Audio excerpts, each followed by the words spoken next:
Hi friends, welcome back to our channel. നമുക്കിന്ന് എളുപ്പത്തിൽ ചെയ്യാൻ പറ്റുന്ന ഒരു രസത്തിന്റെ റെസിപ്പി നോക്കിയാലോ?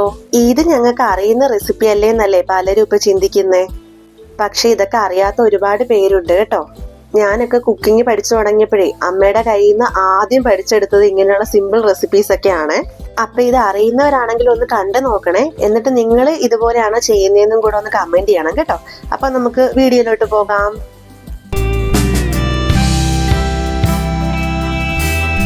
കടായി ചൂടായി വരുമ്പോൾ ആദ്യം നമ്മൾ അതിലേക്ക് ഒരു 1.5 ടീസ്പൂൺ വെളിച്ചെണ്ണ ഒഴിക്കണേ.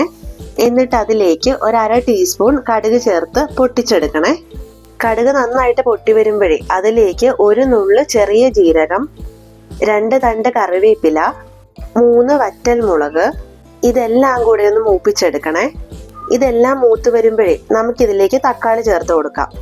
ഞാനിവിടെ മീഡിയം സൈസിലുള്ള 1.5 തക്കാളിയാണ് എടുത്തിട്ടുള്ളത്. അത് നമ്മൾ ഈ ഒരു രീതിയിൽ വേണേ കട്ട് ചെയ്തെടുക്കാന്. വലിയ തക്കാളി ആണെങ്കിൽ ഒരു തക്കാളി മതിയാകുവേ. ഇനി ഈ തക്കാളി ഒന്ന് ചെറുതായിട്ടൊന്ന് കുക്കായിട്ട് വരണേ. ഒരുപാട് വെന്തുടഞ്ഞു പോകണ്ട, ജസ്റ്റ് ഒന്ന് കുക്കായി വന്നാൽ മതി കേട്ടോ. ഇതുപോലെ തക്കാളി ജസ്റ്റ് ഒന്ന് വാടി വന്നാൽ മാത്രം മതി കേട്ടോ. ഇനി നമുക്കിതിലേക്ക് വെളുത്തുള്ളിയും കുരുമുളകും കൂടി ചതച്ചത് ആവശ്യമായിട്ടുണ്ട്. ഒരു 6 അല്ലി ചെറിയ വെളുത്തുള്ളിയും 8ഓളം കുരുമുളകും കൂടെ ചതച്ചതാണ് കേട്ടോ ഇത്. കുരുമുളക് പൊടി വേണമെങ്കിലും ചേർക്കാവേ പൊടികൾ ചേർക്കുന്ന സമയത്ത്. പക്ഷെ നമ്മൾ ഇത് ഇങ്ങനെ ചേർക്കുമ്പോഴത്തേക്കും അതിന്റെ പ്രത്യേക രുചിയാണ്.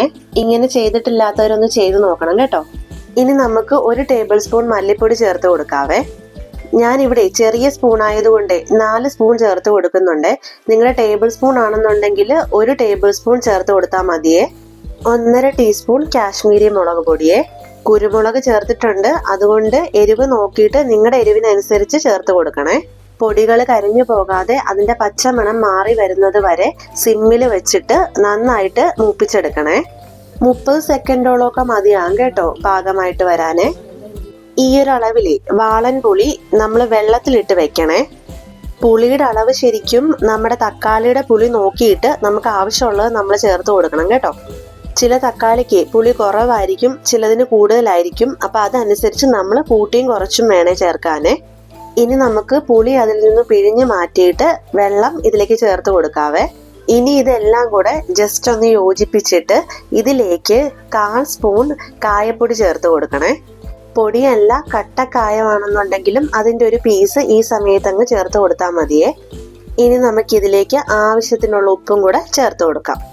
ഉപ്പും കായപ്പൊടിയും വേണമെന്നുണ്ടെങ്കിൽ നമ്മൾ പൊടികൾ ചേർക്കില്ലേ, അപ്പൊ തന്നെ വേണമെങ്കിൽ ചേർത്ത് കൊടുക്കാം കേട്ടോ. ഇതെല്ലാം കൂടെ ഒന്ന് യോജിപ്പിച്ചതിന് ശേഷം ഇതിലേക്ക് ആവശ്യത്തിനുള്ള വെള്ളം നമുക്ക് ചേർത്ത് കൊടുക്കാവേ. സാധാ നോർമൽ വാട്ടർ തന്നെ ചേർത്ത് കൊടുത്താൽ മതി കേട്ടോ, അല്ലാതെ ചൂടാക്കിയൊന്നും ചേർക്കണ്ടേ. ചെറിയ കപ്പിന് 3 കപ്പ് വെള്ളമാണ് ഞാനിപ്പോൾ ഇവിടെ ചേർത്ത് കൊടുത്തിരിക്കുന്നത്. ചേർത്ത് കൊടുത്ത പൊടികളുടെയും തക്കാളിയുടെയും അളവിനനുസരിച്ച് ഈ ഒരു കണക്കിന് വെള്ളമാണ് ആവശ്യമായിട്ട് വരുന്നത്.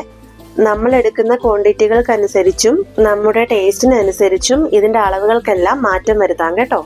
രസം നന്നായിട്ട് വെട്ടിത്തിളച്ച് തുടങ്ങുമ്പോഴേ ഒരു 2 മിനിറ്റും കൂടെ അതേപോലെ ഒന്ന് തിളപ്പിച്ചേക്കണേ. മല്ലിയിലയുടെ ഫ്ലേവർ ഇഷ്ടമാണെന്നുണ്ടെങ്കിൽ ഒരു പിടി മല്ലിയിലയും കൂടെ ചേർത്ത് കൊടുത്തേക്കണേ. മല്ലിയില കൂടി ഇട്ടതിന് ശേഷമേ ഒരു 30 സെക്കൻഡ് നമ്മളൊന്ന് അടച്ചു വെച്ച് തിളപ്പിച്ചേക്കണേ. അപ്പോഴത്തേക്കും മല്ലിയിലയുടെ ഫ്ലേവറും കൂടി നമ്മുടെ രസത്തിലേക്ക് ഇറങ്ങിയിട്ടുണ്ടാവുമേ. ഇതേ നോക്കിക്കേ, ഇപ്പൊ നമ്മൾ ആദ്യം ചേർത്ത് കൊടുത്ത എണ്ണയൊക്കെ നന്നായിട്ട് തെളിഞ്ഞു വന്നിട്ടുണ്ടല്ലേ. നല്ല ടേസ്റ്റി ആയിട്ടുള്ള സിമ്പിൾ ആയിട്ടുള്ള പെർഫെക്റ്റ് രസം നമ്മൾ റെഡിയാക്കി എടുത്തിട്ടുണ്ട്. അപ്പൊ എല്ലാവരും മസ്റ്റ് ആയിട്ട് ട്രൈ ചെയ്ത് നോക്കണം. ഇഷ്ടമാകുവാണെന്നുണ്ടെങ്കിൽ ചാനൽ ഒന്ന് സബ്സ്ക്രൈബ് ചെയ്യാനും അഭിപ്രായങ്ങൾ കമന്റ് ചെയ്യാനും ഒന്നും മറക്കരുതേ. Thank you.